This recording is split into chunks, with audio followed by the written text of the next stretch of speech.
Hello everybody, and welcome to another video. This video is a remaster of a video I did a few days ago. By remaster, I mean I was not really proud of the video I created, so I'm creating it again, but this time with a little bit better quality and a more straightforward, I know what I want to say and I know what I want to do.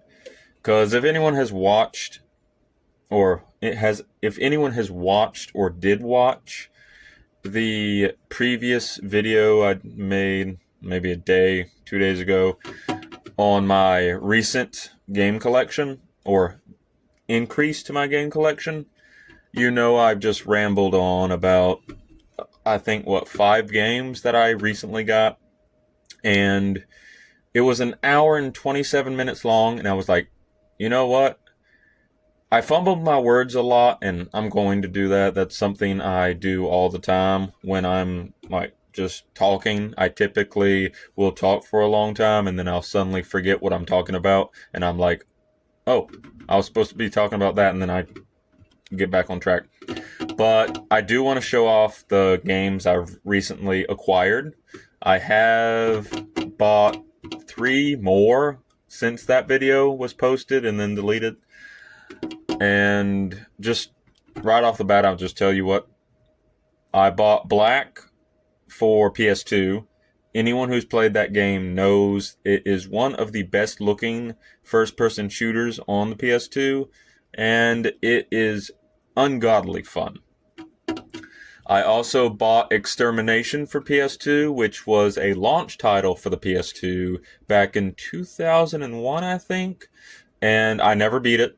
It was around the same time that I was still terrified of everything, and I just never beat it. I think I played maybe 30 minutes of it. I got to the part where you go out in the snow and you see this giant infected lion creature thing, and I stopped. I just stopped playing it, but it has been one of those games that has stuck with me ever since I played it, and I haven't played that game in probably 15 years.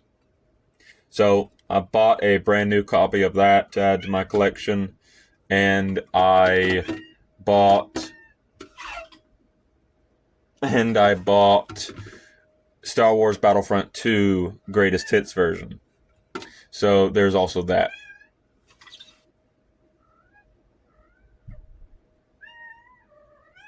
And my cat, just like every other time, my cat is like, I'm gonna start meowing every time.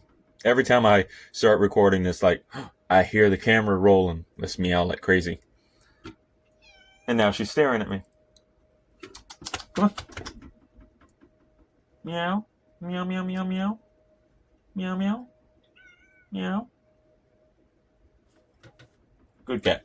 But, yeah, that's another thing that slightly, fumbled me a little bit was the, meowing in the background. I don't mind it. Animals do what animals do. And what are you going to do about it? But it did make me, kind of forget what I was going to say, and I ended up just more focused on them than the video, which is, there's nothing wrong with that. But it made me lose track of some things. But yeah, I do want to say that I have been mostly focused on this channel, not to the degree that I want to, but another update. I have a PC, a laptop that I am interested in. Can't get it right now. It's going to be probably 2 or 3 weeks before I have the income to get it.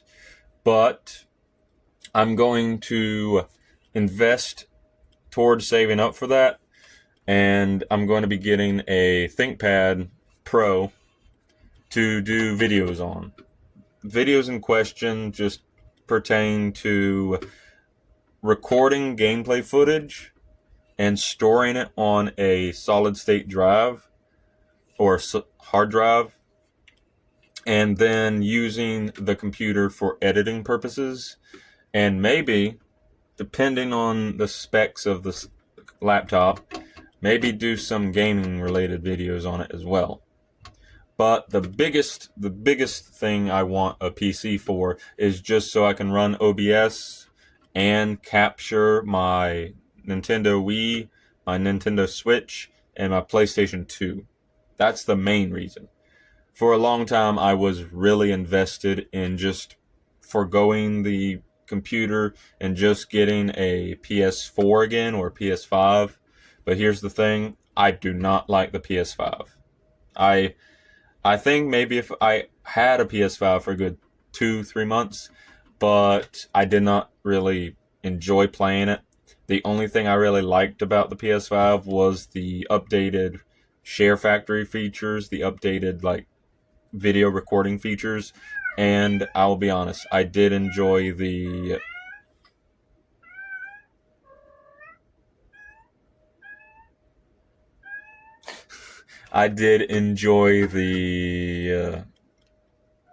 like Kitty, Ophidius, just Whoopie, meow, meow.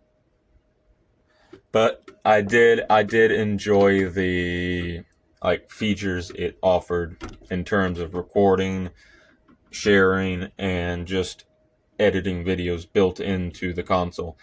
And I do like the PS5 controller for some things.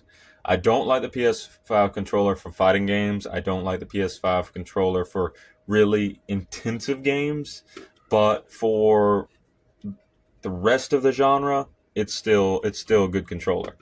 However, I have a brand new-ish PS5 controller that I've been doing the Super Mario 64 series with, and you want out?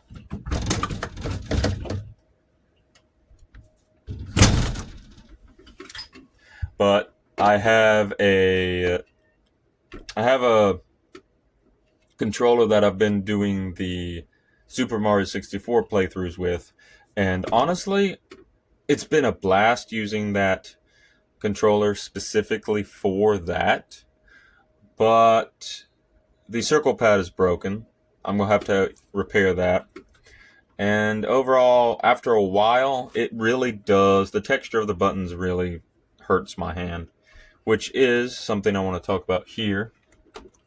So this right here is a Retro Fighters. You can see the logo there.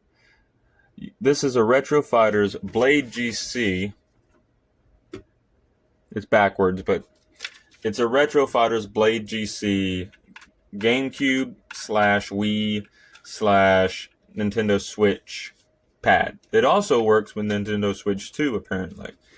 But this is what I primarily play my Nintendo Switch and GameCube games on. And some Wii titles, because some Wii titles support the GameCube controller. I have to say, I probably would not have enjoyed my experience with the Nintendo Switch nearly as much if I hadn't invested into this controller. And the funny thing is, I did not invest into this controller until I repurchased actually, I didn't repurchase a Wii. I was gifted a Wii from a local antique store because I was such a loyal customer last Christmas. Not this Christmas, but last Christmas. It was a brand new Wii, never before opened, had all the attachments and everything. And since then, I have acquired 2 more Wiis that I use for parts or just in case my primary one fails. But when I got the Wii, I had a backlog of GameCube games I wanted to play, so I invested in this controller right here to play said GameCube games because, and this is a little bit of a sad thing, I have this bad boy here, which is a Mario-themed GameCube controller, and I love it to pieces. Again, this was a gift. But I'll be honest, the GameCube controller, while it is an amazing controller, I do not like the stick placement. It's the same premise with the Xbox controller. I don't like how the stick is up here, and I don't like how the other stick is down here. And with the actual GameCube controller, this stick is large, while this stick is smaller, because originally the C-Stick for Nintendo was all about the camera controls, hence the name C-Stick. And the C-Stick on a GameCube pad is basically a representation of the C buttons on a Nintendo 64 controller. But due to my disability, which is cerebral palsy for the entirety of my left side, I cannot co-independently use analog sticks if they are too far from like this position.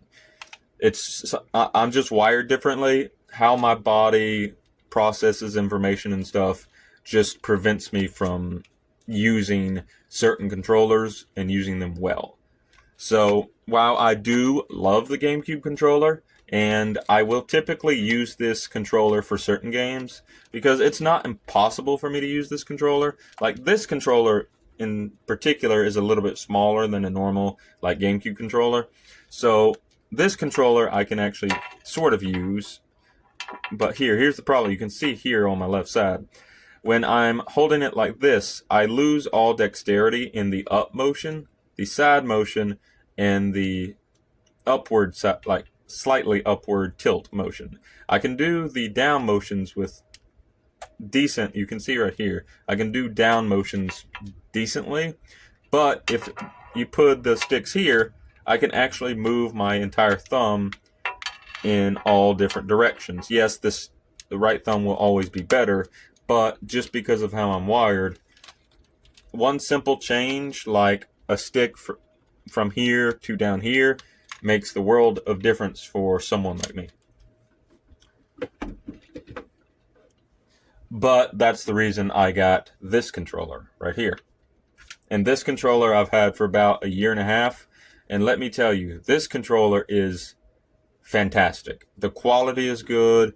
The D-pad feels good. The analog sticks are really good. The battery life is fantastic. I get like almost 70 hours of battery life for this thing, which is insane. Like the only issue I would have with this controller is if you don't play games that were designed with the GameCube controller in mind or certain other titles, this controller can feel awkward to play. For example, fighting games I would not play on this controller unless it was a fighting game specifically designed for the GameCube controller. I don't play action games at all with this controller because the button layout here is just not great. I can't even reliably play Metal Gear Solid 2 with this controller because Metal Gear Solid 2 was designed with the PlayStation 2 controller in mind. So the buttons just feel really bad to push in certain video games. But for Mario games, this works fine. Tears of the Kingdom, this works fine. Smash, this controller is amazing. Like, this is the primary controller I use when I play Super Smash Brothers. I wish I could take this controller out when I go to local game stores to play other players, but unfortunately I can't. But I did remedy that recently. But another good example is a controller I recently got right here. This is a Hyperkin pixel art controller. It's Kool-Aid brand. And again, this is the controller that I use when I don't have my Switch docked, and it's also going to be the controller I'm going to be using for certain Android titles going forward, because I have a few playthroughs I want to do after the Super Mario 64 one is done. But notice the placement of these sticks. One here, one here. Notice the placement of the buttons. Buttons are basically the same as a PlayStation controller. D-pad. The D-pad is exactly like a PlayStation controller. The triggers are even labeled R1. Well, yeah. This one is left. This one is right. The back triggers are literally L2 and R2. So it's a combination of a PlayStation controller, a SNES controller, which is fantastic. But yeah, I've been doing a lot of like Mario games with this to test it out. I have been playing a little bit of Metal Gear Solid 2 with it. This controller is not perfect for Metal Gear Solid 2, but it gets the job done. And I haven't tried it with Smash because I only have one of these. This cost about, I'd say, $60 with tax. You could probably find them cheaper online, but it does fit really well in my hand. And honestly, this is probably the best analog stick for my bad side because it's so close together that my brain just registers it a lot better in terms of movement. And the D-pad is phenomenal. And the buttons, this is the type of controller that I would play using an action game because just this layout is perfect for action games and honestly is perfect for fighting games. I would not use this controller to play a lot of fighting games, mainly because, again, I only have one of it and I haven't tested the durability of these sticks right here. This is more for my casual like gaming experiences. But we also have, I think is it this one? No. Down here. Yeah, it's right here. So this is the controller that I play fighting games with. It's got the buttons for, it's got the PlayStation style buttons, very clicky. It's got a decent D-pad. It's got phenomenal triggers, even though I do think the back trigger, actually, yeah, it does have phenomenal triggers. But here's the problem. Again, since the stick is up here, it's very difficult for me to move the stick perfectly. So for single player games, I could probably use this controller decently as long as the game in question was not intense. But for fighting games, what I do is I put the controller on my knee and I'll use this hand to move this stick and I'll use this finger to push all these buttons. And I'll use this finger right here to push this button. Typically, I don't assign anything to this trigger here. But yeah, that's how I play fighting games. I just do this. Same thing with this controller or a PlayStation controller. I'll have it on my knee, facing down, and I'll use this thumb to control this stick, and I'll use this finger to control all the face buttons.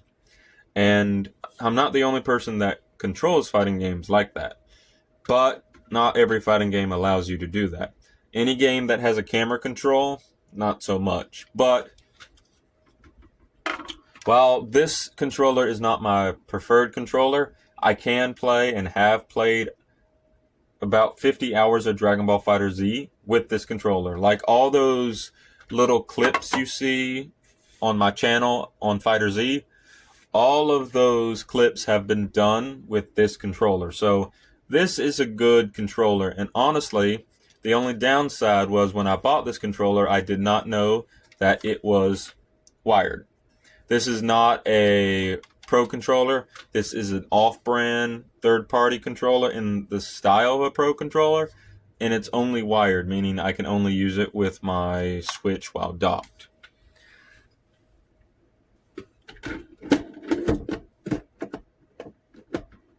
There we go. But, yeah. For anyone wondering, how does this guy play games if he has a disability? Well, as I've stated before, I have a moderate case of cerebral palsy. There's a lot of stuff I cannot do well, but there's a lot more things that I can do well. And gaming is one thing that I sometimes excel at, especially if I have a little bit of practice and a custom way that fits my preferred play style or preferences. So as long as I have a controller similar to this or a PlayStation controller or any controller with the sticks right here, I'm pretty good with most games. Now, any game that requires the use of extreme dexterity, not as good, but I still can play it. As of recording, I think I've only been unable to play a few games in my entire life. And most of them are games that have no custom controllers or have no accessibility features whatsoever. But yeah, I've been gaming for 20 years and I'm going to continue to game, but I might change how much investment I put into gaming depending on how my life goes forward.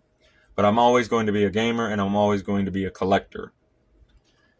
That all said, introduction over. I feel a lot better with this introduction. I discussed what I discussed in my previous attempt at this video in 20 minutes.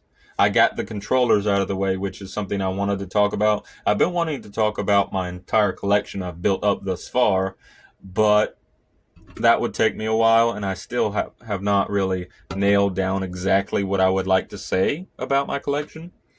But there is one more controller that I really like, and that is just this little discount PlayStation 2 controller, which is my primary controller for a lot of my games. I do have a Mad Catz PlayStation 2 Pro controller, which I use for games like God Hand, and yes, I have God Hand. It's stupidly expensive, but yes, I have God Hand. Not a physical copy, unfortunately, sadly, but I do own the game. But, well, 50-50 on the own part. I do own the game, but I need to buy a physical copy of God Hand. That's what I want.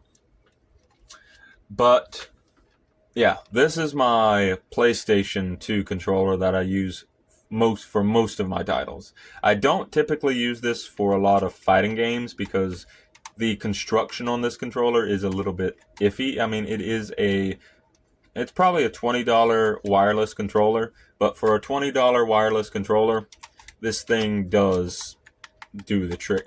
These sticks feel so good. I do wish they were a little bit more rigid. I'm really used to hard sticks that have force behind them, meaning it takes a little bit of pressure to push them up, down, side, left, or right, left. But this I can push with barely any force. So the sticks could feel a little bit heftier, but the buttons feel good. The D-pad is decent, and the triggers, that's so good. These triggers, it's 50-50, but they still feel good. But yeah, this is my wireless PlayStation 2 pad. And honestly, the only flaw, really, aside from the little bit weak sticks, is the fact that it's battery powered. Sad. But this thing has a battery life of about 40 hours. So these batteries, I haven't changed them in several months. So that's pretty good. But yeah, this is my primary way of playing my PS2. And the reason I love it is mainly because it's wireless. So if I ever have PS2 games on the channel, playthroughs of them, that's the controller I'll be using. Now, with that all said, let me actually talk about some things, because, that's actually not what I wanted to talk about. There we go. So, the games I got in my collection recently is Metal Gear Solid 2. Actually, since the introduction is over, let me switch out the camera. So let us do this. Hello, and we are back with the other part of this two-part video. It's going to be one part, but I'm recording this in two parts, and I'm going to edit it up into one video. So you might see a jump cut from where I was angling the camera and then adjusting it, but this will probably look a little bit better than just moving the camera all over the place as I'm recording. So I do still want to talk about the games that I have recently purchased and added to my collection, because I do have a lot to say about them. And a lot of my collection isn't necessarily the rarest of games, but they are games that have either held up for me over time, or games that I actually want to play in my lifetime, and games that I genuinely think are still good games after playing them multiple times over. There are a few games in my collection that I do not have that I do want to repurchase, but some of the games in question are only available on certain platforms that I do not have, which is a bit sad considering I do have quite a bit of versatility in the games that I can play. But still, game collecting isn't cheap, and it takes time to build up a collection. And I did have a collection once upon a time, but once upon a time I was a little bit, you could call me a hoarder. I hoarded everything I had without really any concern with if I ever needed to sell it or anything. And my previous massive game collection, I sold because sometimes you gotta pay them bills. But my new collection, I do not plan on selling. I plan on building it up, and maybe when I'm old and senile, that's when I might consider selling my collection. But without further ado, let's actually talk about said collection, or said add-ons to my collection. And let's talk about the first game, which isn't really one of my greatest games of all time, but it's a game that I massively respect and do really want to complete. And that is Sonic Frontiers. So, oh, that's off center. It's going to annoy me. There we go. Wait, no.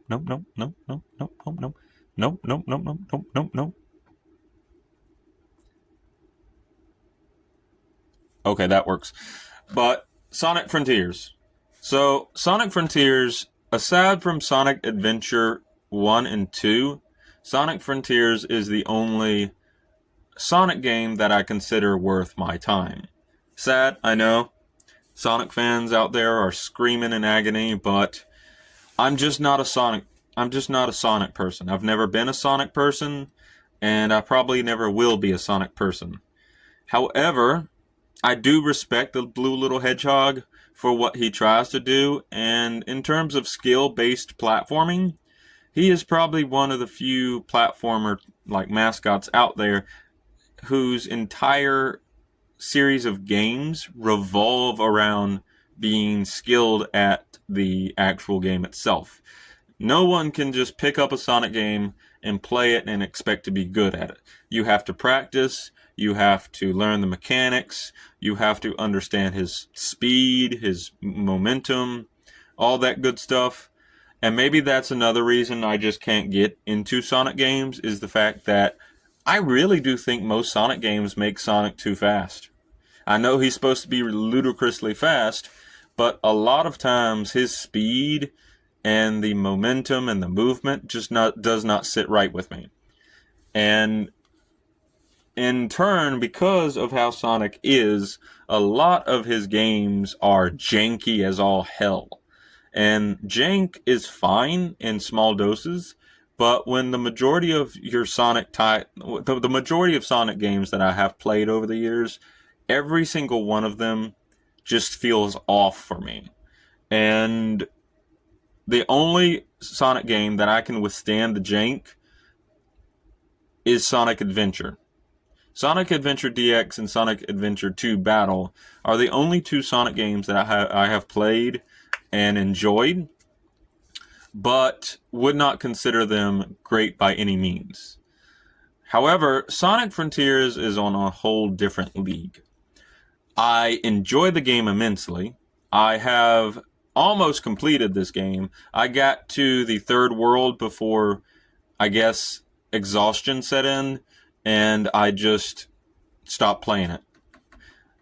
Maybe it was because the third world just didn't feel right with me, or maybe it was because I had just finished the second world, and honestly, the second world in Sonic Frontiers is god-awful. I just did not have any fun with the second world. The first world, the tutorial world, basically, is fantastic. It's the epitome of a well-designed open world that feels like it's an actual stage, like a Sonic stage. But The second world just took all the fun out of this game for me. And maybe it was because I just slogged through the second world after 100%ing the first world, and then by the time I got to the third world, I just was not having fun. Maybe it was the fact that the PS4 version, which is the version I initially played, just didn't feel great, and maybe I got frustrated with all the jank during my playthrough, but I really like this game. I don't know why. I can give you a hint. Part of it's because I like how flexible Sonic feels. Like you can tweak just about anything in his entire moveset to feel completely different via the accessibility settings. And the fact that this game feels more like an actual platformer with some speed thrown into it than just a speedster game probably is the reason I like it so much. And I want to complete this game on the channel. Like every game I'm going to be talking about is a game that I want to complete on this channel at some point. But it's going to be a few more weeks, maybe even some weeks after that, because I still have to figure out how to get software to work and learn how to edit like while OBS is working. And there's just going to be a lot of time, effort, and money that's going to go into making videos for this channel that aren't related to the phone. But Sonic Frontiers is a good game. It's still got that Sonic jank. I think every Sonic game will always have Sonic jank, but it's a fun game. It did the platforming right. The open world feels big enough with plenty of collectibles, plenty of things to do. I love the fact this still feels like a course clear game because honestly, I think high scored games are my favorite genre to speedrun. And this is a game I would love to speedrun.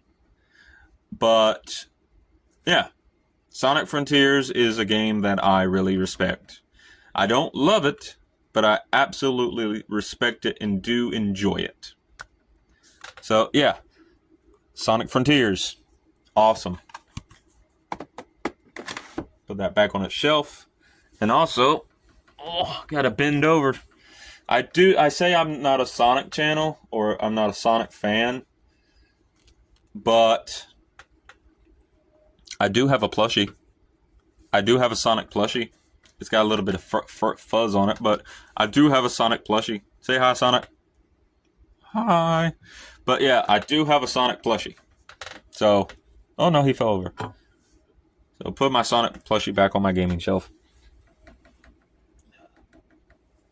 So yeah, I do admire games, even if I'm not a fan of certain titles or certain characters or just certain forms of medium in general. I do respect it, and as a game collector and game enjoyer, I do find the charm in certain collectibles, even if I don't really see myself as collecting a lot of them. But the next game in question is a game that was technically my first Zelda clone, and may be the only Zelda-like game that I have fully completed, aside from an actual Zelda title, which was Breath of the Wild. Harry Potter and the Chamber of Secrets.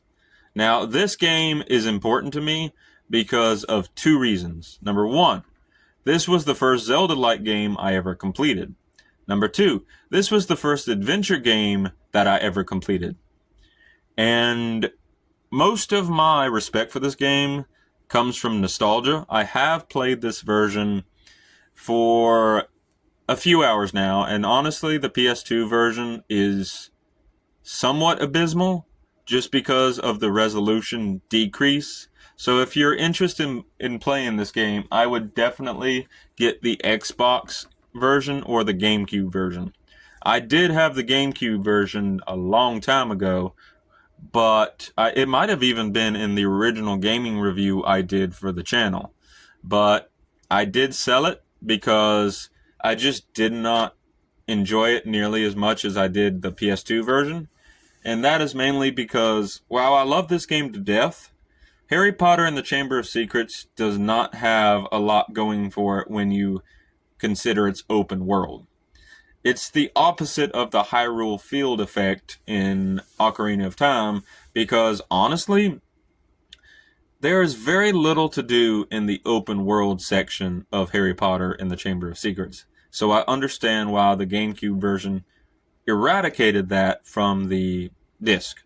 Plus, to save space, GameCube discs, I think, can only store 2.4 gigabytes worth of data, whereas a normal PlayStation 2 DVD can store, I think, either 4.9 gigabytes of data or 7 gigabytes of data. I'm mixed on that, but I think it might be 7 gigabytes, and the mini discs can hold 2.4 gigabytes, and PlayStation 1 discs can hold, I think, 2.5 gigabytes, something like that, maybe even less. You'll have to Google that for yourself. I used to know, but I'm not quite that gaming geek that I used to be. But yeah, the biggest issue I have with Harry Potter and the Chamber of Secrets is the open world feels a little bit barren. However, the actual missions, the actual levels themselves, and the dungeons feel phenomenal, especially to be in a Harry Potter universe. I have played Harry Potter, or not exactly Harry Potter, but Hogwarts Legacy on the PS4, and I thoroughly enjoyed that, even if I think the pacing is a little bit off. And that's one of the main reasons I dropped the game, was because I lost all my data, and I just did not feel like redoing the entire game up to that point. And the only reason I've held off on getting the Switch version is just because I've heard the absolute terrible things it has done in terms of running on the Switch. And I've already experienced quite a bit of Switch issues by buying some of my favorite games on other consoles on the Switch and noticing the performance issues. So, yeah. But yeah, Harry Potter and the Chamber of Secrets is a fantastic game. I love the bean collecting. I love the slow burn for upgrades you get from the shop. I forget the names of the two, guys that run that shop, but I love collecting the upgrades. I love collecting the cards and selling, or not selling them, but trading them between other NPCs for better cards. I love the dungeons. I was about to say dungeons, but I love the dungeons in Harry Potter Chamber of Secrets. They're all well designed and they're all fun.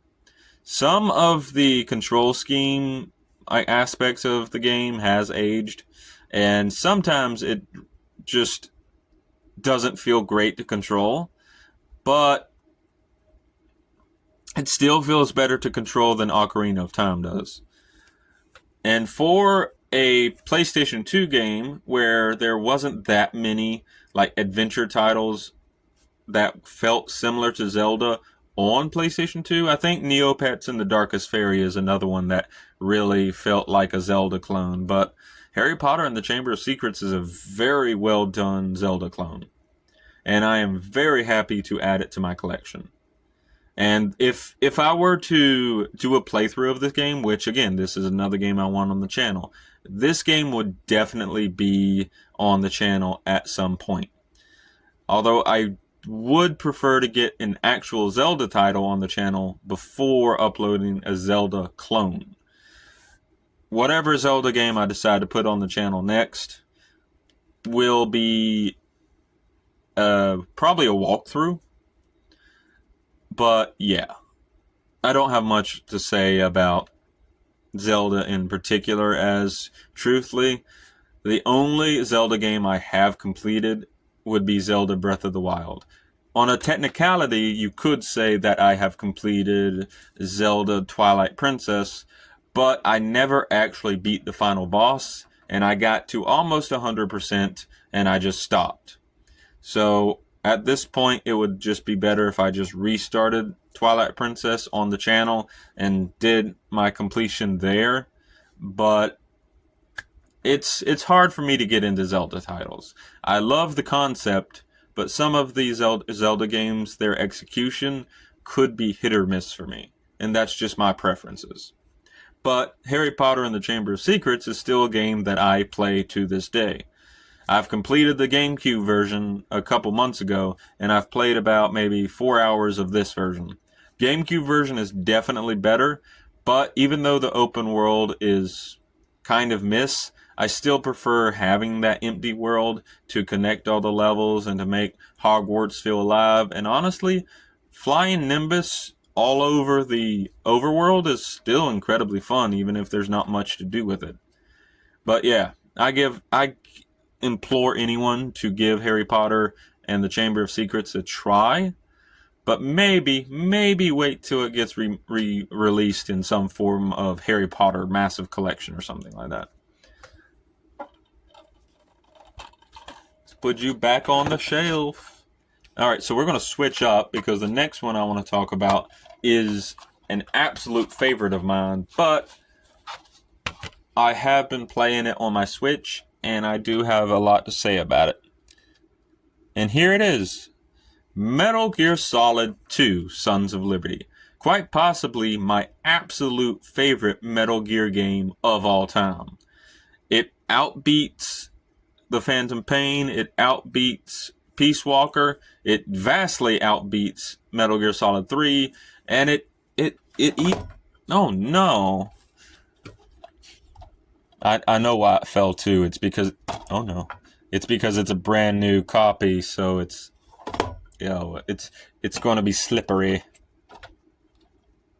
So there we go. That shouldn't fall. Watch it fall. But like, I don't think there's a single Metal Gear game outside of maybe Peace Walker that I have played more than this game. I've beaten Metal Gear Solid 3. I've beaten Metal Gear Solid 4. I've beaten Oh, you cheeky bugger. Yeah, I know why it's doing that. It's because of the fact that it's a brand new copy. So it's sliding. But I've beaten every single Metal Gear Solid game outside of Metal Gear Solid Survive and Metal Gear Solid Acid 1 and 2. I do want to play Metal Gear Solid Acid 1 and 2, and I would never play Metal Gear Solid Survive because it's an online only. I don't care how much of a fanboy I am for Metal Gear Solid games, I will not stoop down to playing an online only game because I just don't like them. But Metal Gear Solid 2 is a special thing for me because I would have never gotten into Metal Gear Solid if it wasn't for that cover art. Metal Gear Solid 2's cover art is absolutely phenomenal. And Wee Little Coulson, yes, that's my name, Wee Little Coulson was just a tad into Splinter Cell at the time. Like, I was a massive stealth buff during the PS2 era, and I had every single Splinter Cell game for the PS2. I had every single Hitman game for the PS2, and I would play them religiously for a couple hours every single day I could. And I beat every single one of them on the highest difficulty because I was that much of a completionist. Or perfectionist, rather. But the thing is, I only bought Metal Gear Solid 2 because of the cover art. It literally looked like it was going to be a Splinter Cell-esque adventure stealth game, and I was all for that. I did not know that it was a story-heavy, philosophy-driven, psychological thriller of an action game. I just loved the cover art, so I bought it because of the cover art. And for the first couple of times I played this game back on PS2, I hated it. I absolutely hated it. I got bored of everything, and I just could not complete it. However, I think it was when I was around maybe 15 or 16 that I got into movies. Like, I got to be a big movie buff. So I said to myself, you know what? I want to experience Metal Gear Solid 2's story. So I sat down, I grabbed some popcorn, I grabbed some sodas, because back then I drank sodas, and I would watch the cutscenes like they were some sort of movie, and then play the game like it was a video game. And then it clicked for me. The story in Metal Gear Solid 2 is absolutely fantastic. This game predicted so much about today, like today's era. It is ridiculously amazing. However, regardless of my nostalgia bias for this game, I would not consider Metal Gear Solid 2 to be 100% enjoyable to play if you're not in the mood for it. The same goes for the rest of the series, except for maybe Metal Gear Solid, Peace Walker, and Metal Gear Solid The Phantom Pain. Because both of those games put their story second and their gameplay first. In fact, Metal Gear Solid 5 barely has any cutscenes in it overall, except for the introduction, which is about an hour to 2 hours long, and the epilogue. Whereas Metal Gear Solid 2 has a ton of cutscenes and an even more ludicrous amount of codec calls. In fact, I would say the worst thing about this game, especially for replays, is the fact that the codec calls are so numerous, they really take you out of the action. And unlike some other games, Metal Gear games, their entire enjoyment factor stems from the fact that you have to watch the cutscenes to figure out what's going on. So after you've completed a Metal Gear game, then you have the option to skip all the cutscenes and still gain enjoyment from the gameplay. If you go into Metal Gear Solid blind and you skip all the cutscenes and just want to enjoy the gameplay, you are going to be a bit out of luck if you want to, get the most out of the game. And here's where Metal Gear Solid 2 is one of my favorite games of all time. This game has some of the best gameplay loops and some of the most gameplay out of any Metal Gear Solid game outside of Metal Gear Solid 5 and Peace Walker. So Metal Gear Solid 2, especially the Substance version, which is any release you get online or today, is the Substance version. Metal Gear Solid 2 Sons of Liberty Black Label PS2 edition has a ton of content. The Greatest Hits Substance version of Metal Gear Solid 2 has a crap ton of content. So that's the biggest difference between the original release of Metal Gear Solid 2 and the Substance version of Metal Gear Solid 2. Because honestly, I have not played this version in years. And this version is brand new. It hasn't been opened, it hasn't been touched. It is this pristine, brand new copy in every sense except for the word. Because this game came out in 2002, it is over 20 years old. But Metal Gear Solid 2 was my first Metal Gear Solid game. And without Metal Gear Solid 2, I would have never been a Metal Gear Solid fanboy for as long as I was. I am not a Metal Gear Solid fanboy anymore. I love certain games, and I hate certain games. I don't like Metal Gear Solid 3. Don't care what anyone tells me. I will never consider that game to be great. It's good, but it's not great. As a movie, it's fantastic. As a game, it sucks. But Metal Gear Solid 1 is a great time. But Metal Gear Solid 1 has also aged, in my opinion, relatively poorly. However, Metal Gear Solid The Twin Snakes has aged incredibly well because it took a lot of DNA from this game. In fact, without this game in particular, Metal Gear Solid The Twin Snakes would have never existed. And that's a big point because I consider Metal Gear Solid The Twin Snakes to be the spiritual successor to Metal Gear Solid 2. Even though Metal Gear Solid 2 is the sequel to Twin Snakes. In fact, in continuity, I really do consider The Twin Snakes to be a prequel to this game. But while I really need to get around to playing The Twin Snakes because I own it, I haven't played it yet. I will still need a physical copy, but I don't really want to spend $200 on another physical copy of a video game that I may or may not complete.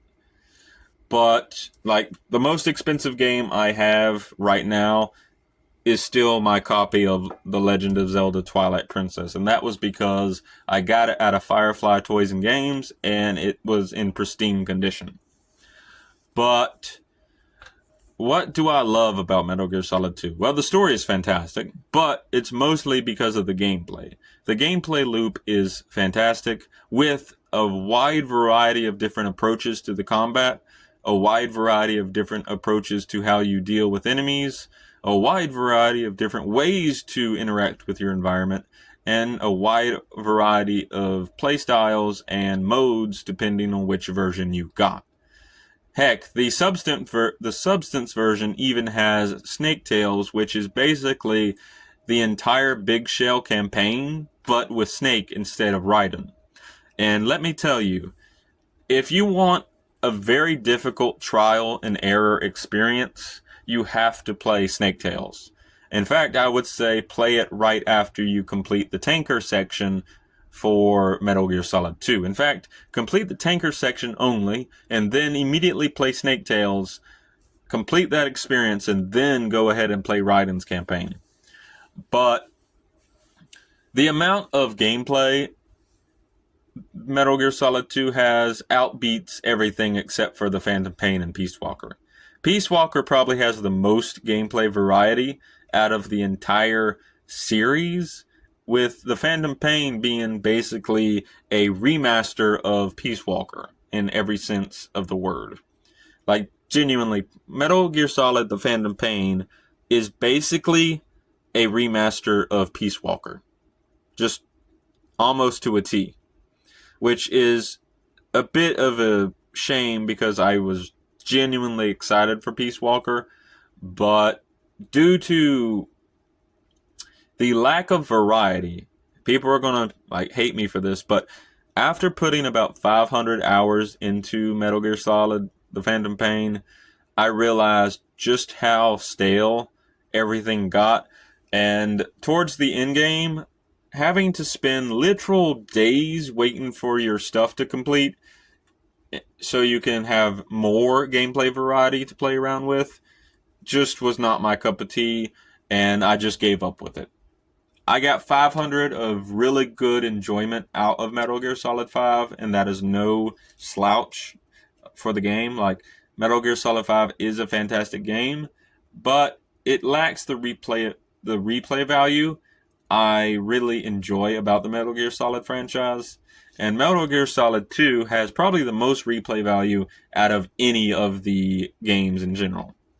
Like, this game doesn't have to have trophies, this game doesn't have to have achievements, because it does unlockables, it does secrets, it does everything 100% perfectly. Like, all it has is the dog tag system, and the dog tag system and the ranking system make this game an absolute blast to try to perfect in runs. But the only real downside I have for Metal Gear Solid 2 is the fact that the story takes, center the first time you play, and the codec calls can drag on way too long, especially for a first-time playthrough, and actually any playthrough after the first time. But yeah, Metal Gear Solid 2: Sons of Liberty is a perfect game in my opinion. It's got flaws, so it's not perfect in reality, but for me, it's as close as it can get to the perfect Metal Gear game that I want. So, yeah. And it's a brand new copy. Like, the fact that I found a brand new copy is, just so good. So good.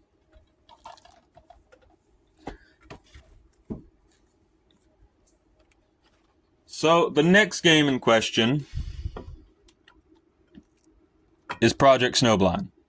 Now, Project Snowblind, I don't have that much to say other than the fact that it was my very first major first-person shooter that I ever played.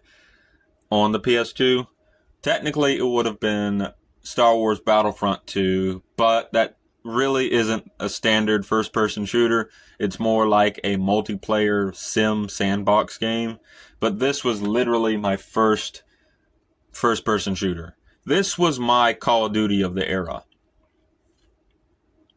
And, I think it's this. I think it's that. Yeah, I need to go under here and tighten that up. But, yeah. But Project Snowblind was my first major first-person shooter. I played it to completion several times. I got enthralled with the combat. It feels like a more mature Ratchet and Clank. And by that I mean you're doing a lot of like switching to different guns. You're doing a lot of experimentation. You have a lot of different ways to approach combat, even if it's not like as deep as some other like Ratchet and Clank games, or as Ratchet and Clank in general. But here's the thing: this game started out as a Deus Ex game. Like, it was supposed to be Deus Ex in every sense of the word, but it ended up being canceled and turned into something entirely different. And by most cases, this game is an absolute dog shit of a game. However, the story is cheesy as all hell. The combat is fun, like crazy fun, and the gameplay variety is just astounding for what this was supposed to be. There's still hints of that Deus Ex like feel to it, but for the most part, it is just a standard generic first-person shooter with a little bit of flair to it. So I'd have played this game for about an hour or two just to get a feel for it and to see if I truly feel this way about this game. But yeah, this game is good. This game is good. There's a lot of just campiness to it, and there isn't that much replay value in the game. There's no New Game Plus. There's no real incentive to replay the game over and over and over. But for a first couple of playthroughs, it is definitely worth it. So, do I have anything bad to say about this game? From my experience, no.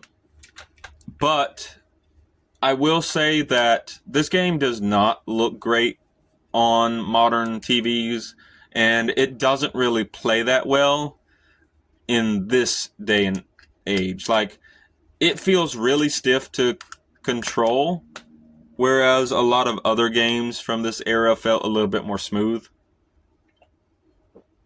So, it does have that against it.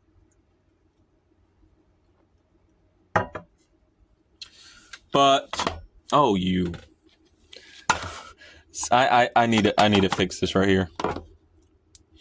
But Project Snowblind is a fantastic game. However, it is outbeat by one other game, and that would be Black for me. Like, I played Black before really any other like major experiences after this, and Black outbeats this game in every way. Presentation, audio design, replay value, gunplay, variety. It's just Black outshines this game 100%, which is a shame because I beat this game 100% when it came out, or when I first got it. And then I never touched it again after I got Black. Anytime I wanted to play a first-person shooter, I would just play Black all the time. Which is a shame, because this game still has a ton of charm to it.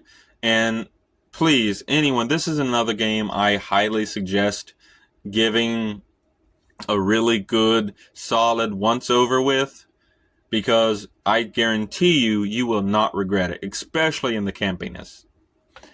However, this game, if I recall, did not sell that well, so it never had a greatest hits release that I know of. So the only copies you're going to find are the generic Black Label versions, which is sad.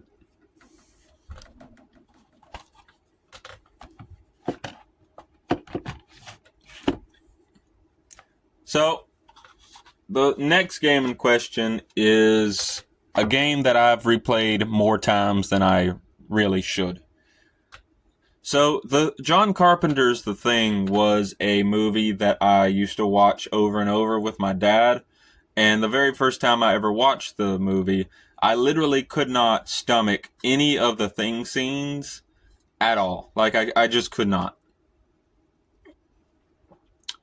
It was so scary that every time the Thing was on screen, I would cover myself under the blankets because me and my dad would always watch it on the couch, and I would always grab some blankets to hide myself in if I ever got scared, because there were a lot of times where he just said, "We're going to watch a fun movie," and then next thing I knew, that movie would be an absolute like scare fest. I remember one time he said we were going to watch a Disney movie, and he put in a VHS of Amityville Horror. Anyone who knows that movie knows how terrifying that would be for a 12-year-old child, especially in the early 2000s. But after watching it, I think 3 times in a row over the course of a few months, I eventually got to the point where I could watch the entire movie without even getting scared once, just because of the fact that I had seen the movie with my dad so many times. And that's where the game comes in. My dad saw this at a game store and immediately bought it for me to play. And again, just like the movie itself, I was terrified like all hell by this game. Like I couldn't beat it for several weeks after getting it because I just could not get past the tutorial level. And let me say, this game has one of the best tutorials I have ever seen in a suspenseful game of any kind. Like, the atmosphere is perfect, the pacing is perfect, the hints at some disturbing images and some scares going down the line further into the game are on point. Just so good. Like, nothing happens in the tutorial. There's a few jump scares, there's some suspenseful moments of what could happen, but honestly, that's a perfect representation of the movie in general. Like, the movie in general, nothing really happens for a good, I think, 20 to 30 minutes of it, and then after everything settles in and you get comfortable, then all hell breaks loose. But oh no, I dropped my cap. Oh well. But I would continue to try playing this game over and over until I eventually beat it. And after I beat it once, that was the most fulfilling thing I have ever experienced in my PS2 era days. Like, just beating the thing once was amazing.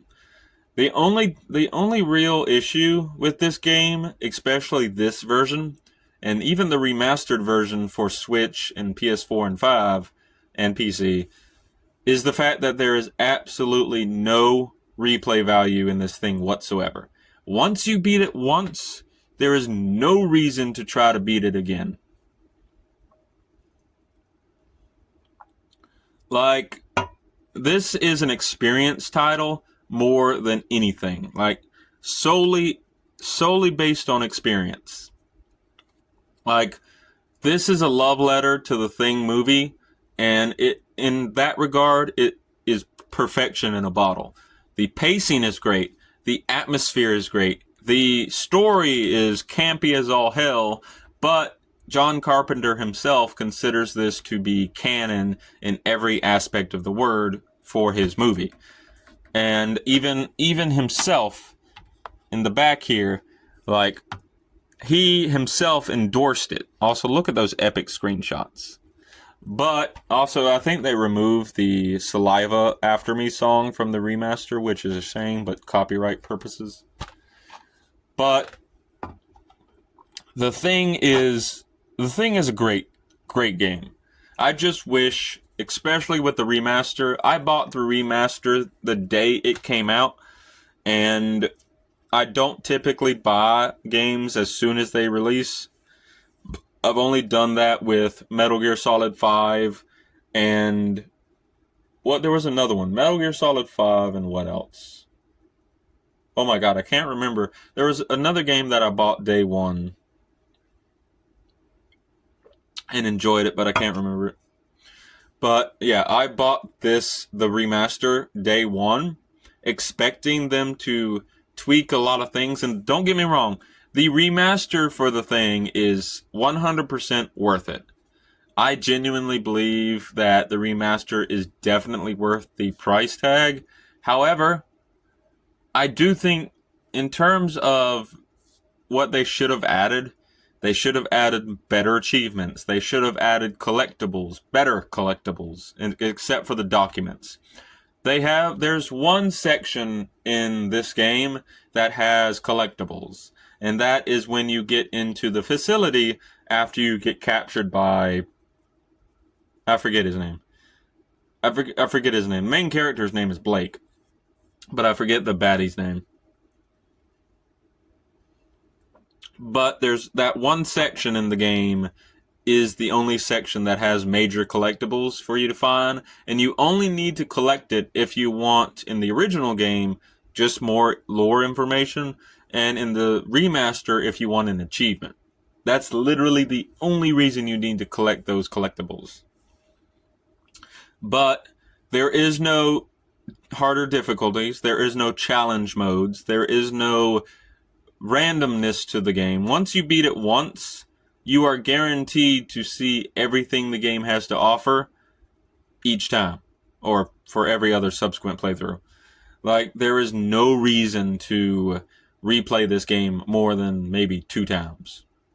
One for that initial, atmospheric playthrough, and then the second time to just see if you can break the game or how fast you can beat it.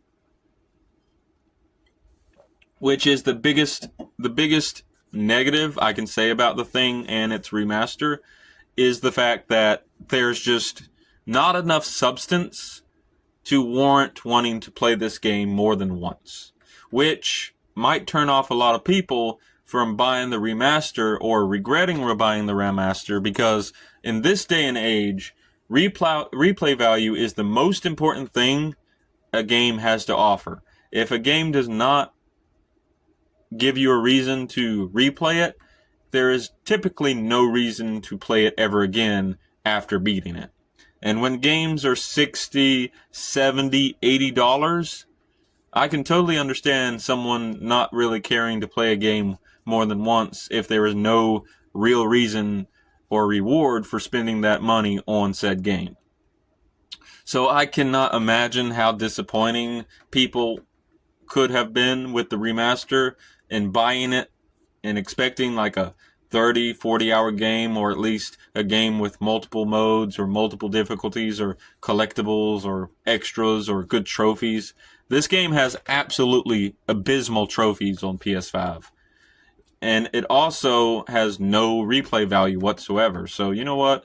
While I am okay with its price, $29.99 might be a bit steep for a lot of people, especially if you already own the original.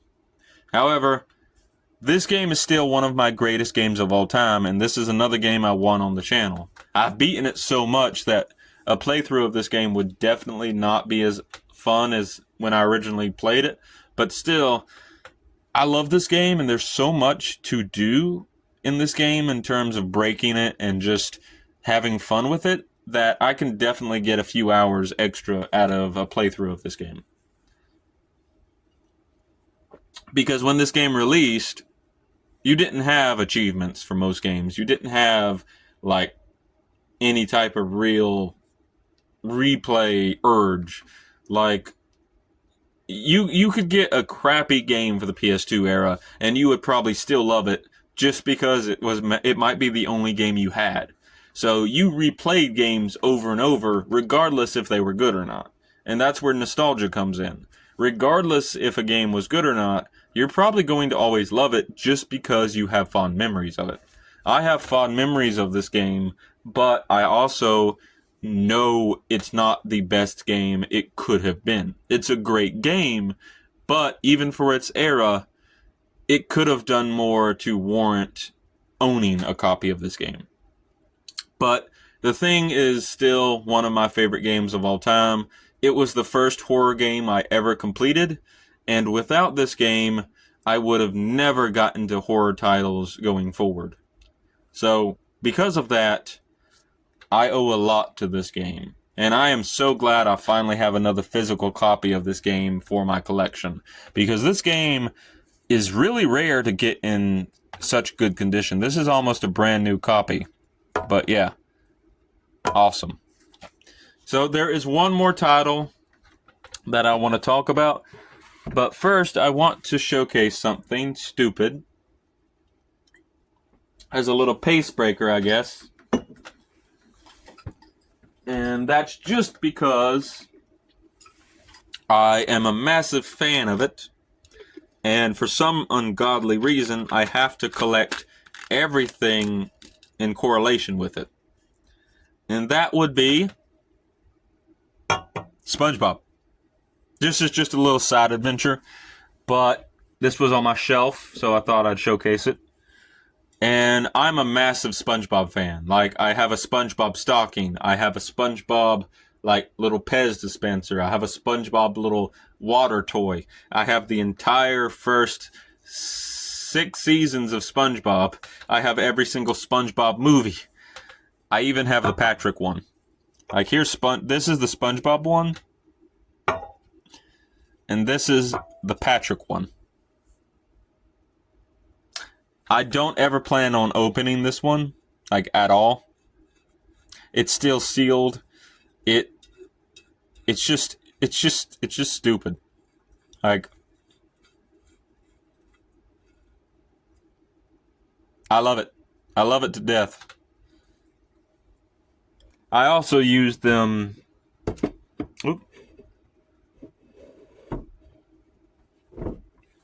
I also mainly use them just to be like a book ender. Like, this right here is what I use to hold up my video games so they don't fall over on my shelf. I don't know why. I just like it. I thought I'd showcase it because it's not rare by any means. It's just Path decided to, like, sponsor or, like, collab with SpongeBob SquarePants, so I saw this in a store. Also, as you probably tell, it's very flimsy metal. Like, there's a dent there.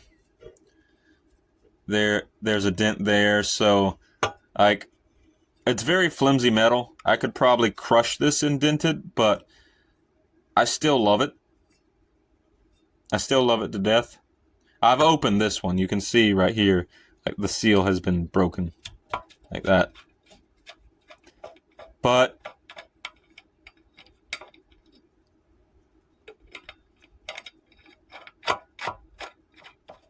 I just thought I'd showcase that.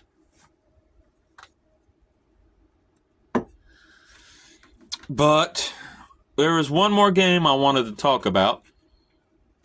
Also, how much do I love Chamber of Secrets? Let's look at one of my copious amount of DVDs.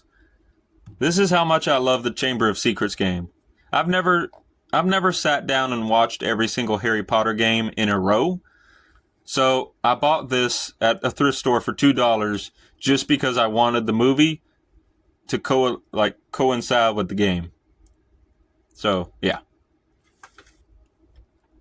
I might not even watch it. I just wanted it. My next big major, review will probably be of my DVD collection. But I wanted to remaster this video because genuinely I wanted to show off some of my games, talk about my collection and whatnot. But I just did not like how the previous video turned out. So let's remaster it. Let's make it a little bit better. So there's one more game in my collection that I wanted to show off, so we're gonna go get that. Ooh. Oh.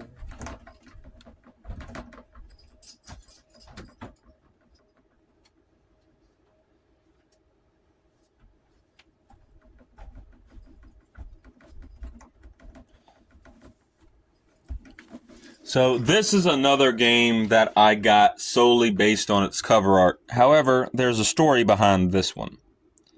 So Giant Citizen Kabuto is a very interesting title for me because I originally got this game. Don't do it. Don't do it. I see what you did there. I see what you did. This game was originally a PC-only title.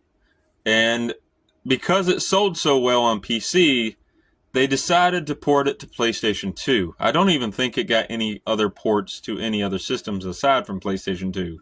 Google that, see if it did. But I forget what the PC case looked like, but the PC case looked so amazing. And so when I was a kid, around between ages 10 and probably 17, me and my dad had an old computer from 1990, I think it was 1998, that we, over the course of about 10 years, slowly upgraded to its absolute maximum efficiency. And I would play what little PC games I could on that computer. I played Postal 2. I played, I played Total Annihilation, one of my favorite strategy games of all time. I played Icewind Dale 1 and 2. Again, some of my favorite CRPGs of all time. I dabbled in Baldur's Gate 2. It's an okay game. I could never get into it, probably because I played Icewind Dale before it, but I still would love to do a playthrough of that game on the channel. But I was big into PC games as long as those titles allowed me to use mostly the mouse. I could play shooters haphazardly, but not very well. And at the time, I didn't know some titles allowed you to plug in a controller and use a controller with your game. So I didn't even know I could do that. But back then, there wasn't that many controllers that you could buy that weren't in actual stores that had the whole PlayStation analog stick system. Most of the controllers for PC were Xbox style controllers. But I bought Giant Citizen Kabuto strictly because at that time I was really big on playing a game called Unreal Awakening, which was a Unreal game that had a story, that had entire worlds you could explore, and I think it was one of the few Unreal games that wasn't a multiplayer focused title. But I remember playing Unreal Awakening for hours on end, trying to play it, failing at it, dying on the level so many times because I could not play it well. And I just saw Giant Citizen Kabuto at a store, and it apparently was a really well-known game at the time. A lot of people were playing the multiplayer. A lot of people were enjoying it. Everyone was saying how cinematic this game was. And I just heard so much about it, but I didn't know anything about it. I didn't know what it looked like. I didn't know how it played. People were just saying it was good. So I bought it because the cover art looked cool. The cover art reminded me of the Unreal Awakening game, and I proceeded to install it on my PC. And let me tell you, this game chugged on my PC. This game absolutely ran like shit. And I never even got past the mech missions because, number one, I could not play it very well. This game was hard, and it's still actually very hard. But it wouldn't run. So I never got to experience this game. And it wasn't until a few years later that I found out that it even had a PlayStation 2 copy or PlayStation 2 version. And here's the thing. This version excludes everything about the game except for the campaign. This is only the campaign. So if you enjoyed the campaign, maybe the PS2 version is for you. And there's a lot of quality of life versions for this game as well. Quality of life versions. There's a lot of quality of life improvements for this version as well. It has better frame rate. It has like save state features. You can save anywhere in this game and load anywhere. It has, I think, better controls overall, and I think they added an auto aim system to this game as well. They excluded a few things, like you can't go into first person anymore. You can't like explore a massive world like you could in the original. And I think they did completely eradicate the multiplayer from this game completely. But Giant Citizen Kabuto, or Giant Citizen Kabuto, is probably one of the weirdest games you can play. The story is absolutely bonkers. The humor is through the roof for its time, and the campaign is genuinely about maybe 40 hours long. Like, no joke, the campaign will take you a long time to complete. There's also unlockables, there's extra content you can do, and while I wouldn't call this game excessively replayable, it does like have the benefit of feeling like you can do challenge runs, you can do just wacky nonsense in the game. There's a lot of replay value in this game, even though it doesn't really have meaningful replay rewards. But yeah, I'm doing a playthrough of this game now just in my spare time, and let me tell you, it is something. Rob Paulsen voices a character called Timmy. I think that's all I need to say. Jimmy Neutron fans unite. Or Carl Weezer fans, rather. But, yeah.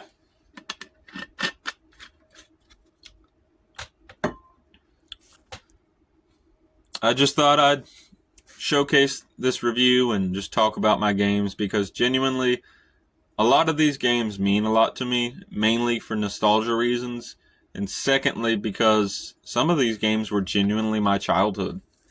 And that's kind of all I have to say about it. But yeah.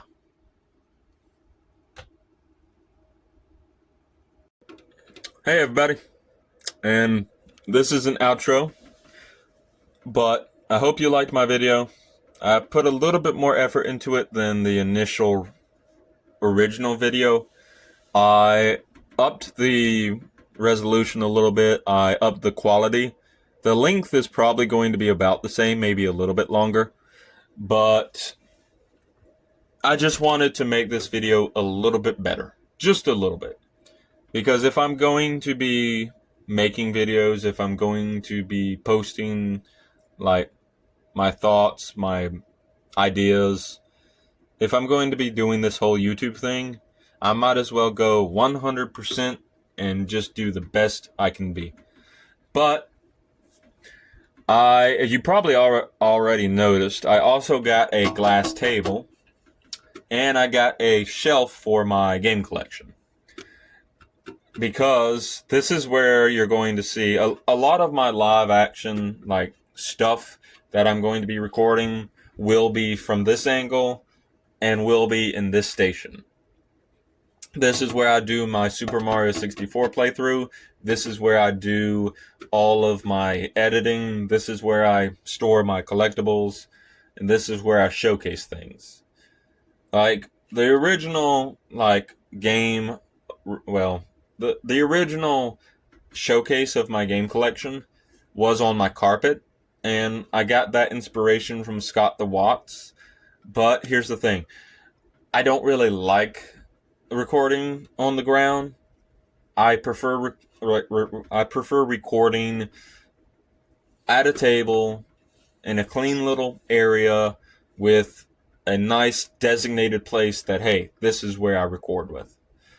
But I do plan on doing some more live like videos and stuff like that going down the line.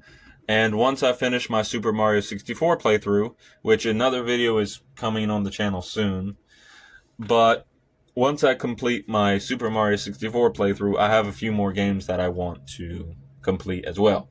And I am working on getting a PC. It's not a great PC, but it will do the job. So hopefully within the next month, I can get Twilight Princess on the channel. I can get some of the games I just talked about on the channel, and maybe even some of my Switch games that I consider relatively good on the channel as well. So also, for anyone who did watch my Switch review that I posted on the channel a few weeks ago, yes, I did delete that video because just like the gaming showcase video I did, for anyone who watched that, I just was not satisfied in how I did that video, so I just eradicated it from my channel.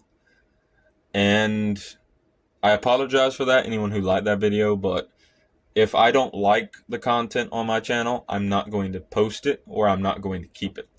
There will be, I've said this before, but there will be nothing on this channel that I create that I don't appreciate. I appreciate everything that I have created, but if I feel like I could do better, I'm going to try to do better. I'm not going to be perfect by any means. I'll sometimes ramble on for hours on end. I'll sometimes make mistakes. I'll sometimes reuse the same vocabulary or mispronounce words or something like that. But that's another reason I would like to do better. This is a good outlet for me to express myself. This is a good outlet for me to increase my vocabulary or use the words I haven't used in a very long time. So if I think about what I want to say, if I say it correctly, I could use this as a way of increasing what I have not done in a very long time. I've always wanted to post content on YouTube. I know YouTube isn't what it used to be back when I originally wanted to post content, back when I was a wee little lad. But for all of its faults, it's still a place where I can create my content and post it. And if someone gets enjoyment out of my content, that's all that matters to me. Views come second. Yes, maybe a project I work hours and hours on getting 10, 15 views might not really motivate me, but here's the thing. If I am happy with it, that's all that matters to me. If you guys or you girls or whoever is watching my channel, if you guys or if the audience enjoys my content, that's a bonus. But without further ado, I'm going to log off. This has been a gaming showcase and a mild discussion video. So peace out, everybody, and I'll see you in the next one. Toodles!